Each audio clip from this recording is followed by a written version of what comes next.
छोटा सा लकड़ी का स्टाल था।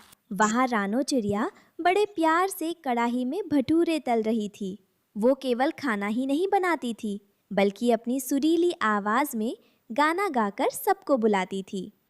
आओ रे आओ, पंख फैलाकर आओ, रानो के गर्मा गर्म छोले भटूरे खाओ। मसाले है जादुई, भटूरे है नरम, खाकर मिट जाएगा हर दिल का गम। उसका गाना सुनते ही मिट्ठू तोता सबसे पहले डाल से उतरा। वाह रानो, तुम्हारी आवाज और इन भटूरों की खुशबू!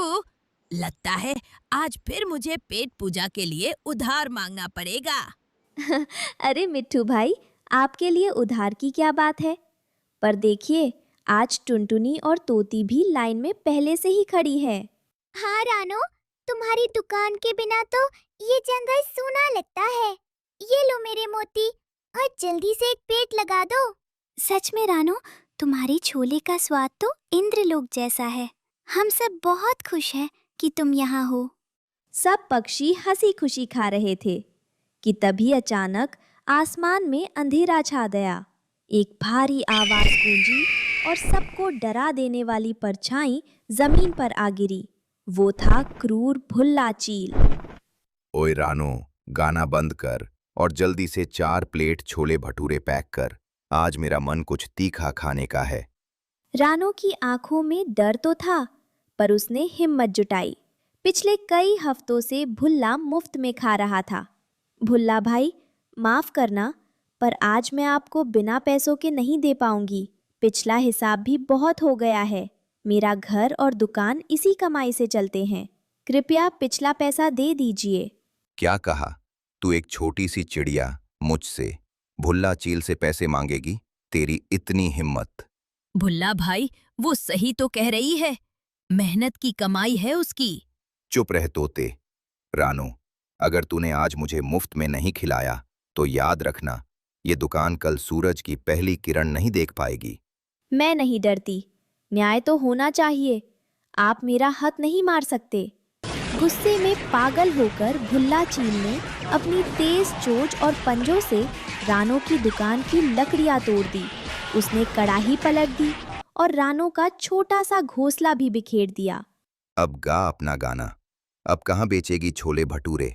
वो अट्टहास करता हुआ उड़ गया। सब पक्षी सहम गए।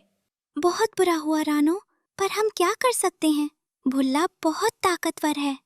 धीरे धीरे शाम हुई और डरे हुए पक्षी अपने अपने घोंसलों में चले गए।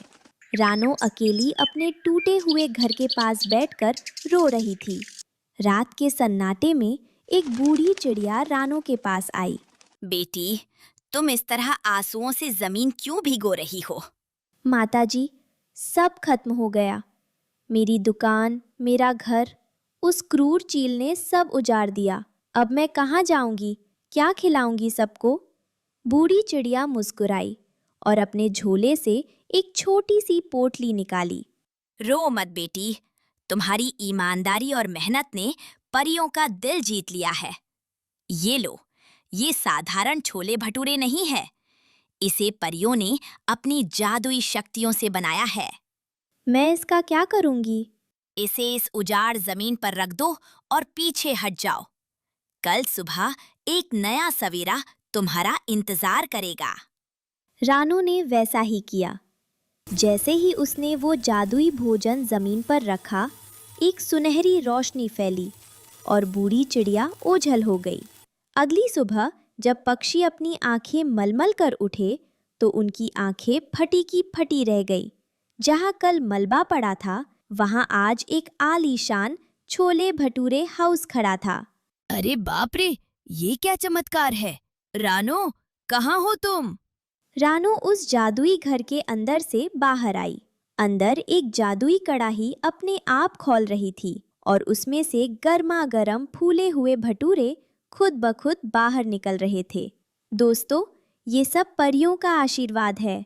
अब न कोई दुकान टूटेगी और न कोई भूखा रहेगा। देखो, इस कड़ाही के छोले कभी खत्म ही नहीं हो रहे। तभी भुल्ला चील फिर से वहां आया। उसने जैसे ही दुकान को नुकसान पहुंचाने के लिए झपट्टा मारा, जादुई घर से एक अदृश्य रोशनी निकली और उसे दूर पटक दिया। यह केवल प्रेम और मेहनत की जगह है, क्रूरता का यहाँ कोई स्थान नहीं। भुल्ला चील डर के मारे जंगल छोड़कर भाग गया और फिर कभी वापस नहीं आया। रानो चिड़िया का जादुई छोले भटूरे हाउस अब पूरे नीलगिरी जंगल की शान बन चुका था। जहाँ एक तरफ सभी पक्षी खुश थे, वहीं पेड़ के सबसे अंधेरे कोने में बैठा कालू कौवा ये सब देख रहा था। कालू बहुत लालची था। काव काव, रानो की तो चांदी हो गई और मुझे देखो, यहाँ सड़े हुए फल खाने पड़ रहे हैं। अगर ये घर मेरा हो जाए तो मैं पूरे जंगल का राजा बन जाऊंगा और सबको अपना गुलाम बना लूंगा। अगली सुबह जब रानो चिड़िया मधुर गीत गाकर सबको नाश्ता करा रही थी, कालू कौवा बड़ी चालाकी से रानो के पास पहुंचा और छोटी हमदर्दी दिखाने लगा। अरे रानो बहन, आज तो तुम अप्सरा जैसी लग रही हो।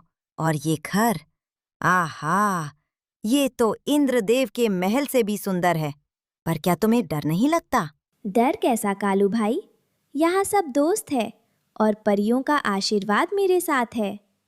अरे फूली चिड़िया, तुझे पता नहीं, भुल्ला चील तो चला गया, पर अब जंगल में डाकू बाज आने वाला है। वो इस छोले भटूरे के घर को उठा ले जाएगा।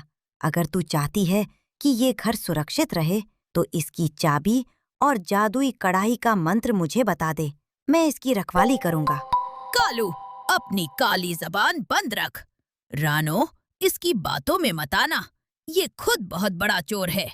तू चुप कर मिट्ठू, मैं तो बस रानो की भलाई चाहता हूँ। रानो ने कालू की बातों पर ध्यान नहीं दिया, जिससे कालू का गुस्सा 7वें आसमान पर पहुंच गया। उसने तय किया कि वो आज रात को ही ये जादुई घर चुरा लेगा। रात के सन्नाटे में जब रानो गहरी नींद में सो रही थी, कालू कौवा दबे पांव जादुई घर पर पहुंचा। अब आएगा मजा।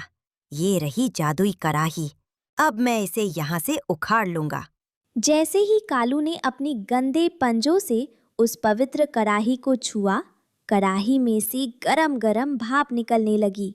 अचानक कढ़ाई के अंदर से हजारों छोटे छोटे जादुई भटूरे बाहर निकलने लगे और कालू को चारों तरफ से घेर लिया।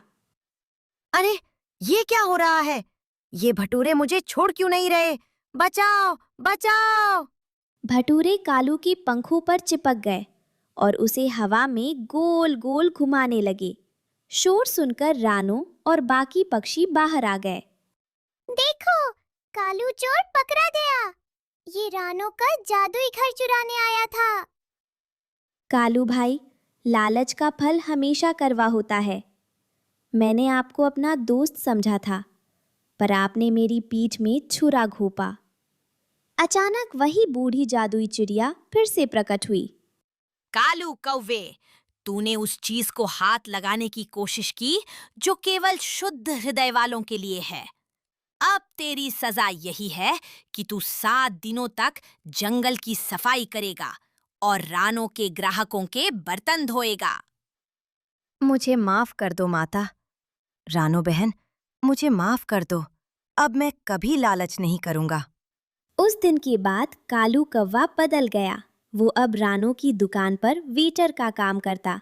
सच्चाई की जीत है, लालच की है हार। रानो की दुकान में बरसता है प्यार। आओ मिलकर खाएं हम छोले और भटूरे। होंगे अब यहाँ पर सबके सपने पूरे। पूरा जंगल अब एक परिवार की तरह रहता था, जहाँ न भुल्ला चील का डर था और न कालू का लालच। बस चारों तरफ थी तो रानो के सुरीले गीत और जादुई छोले भटूरों की लाजवाब खुशबू।